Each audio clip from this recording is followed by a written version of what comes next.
tout à fait, hein. Donc, forcément, nous sommes orientés très fort vers la demande de transport public et donc on considère l'ensemble des clients potentiels.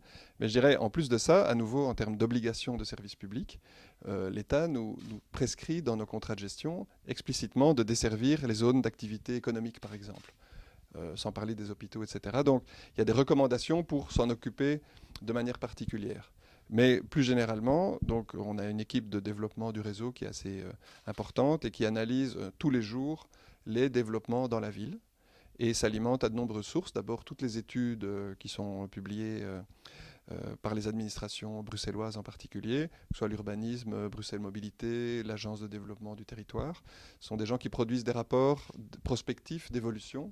Donc on est vraiment conscientisé par ce biais à tout ce qui se passe. Nouveaux lotissements, nouveaux hôpitaux, nouvelles écoles, etc. Donc je pense qu'on est vraiment assez bien informé même en amont, sachant que nous aussi on a besoin de 3 ans parfois pour déployer notre réseau. Donc on a une bonne connexion.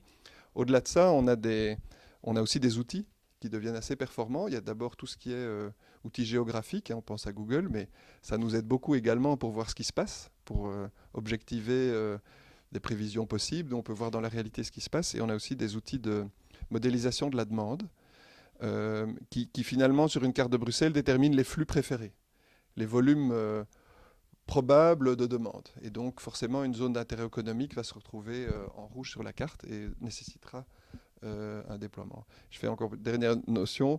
Il y a la demande latente et la demande réelle.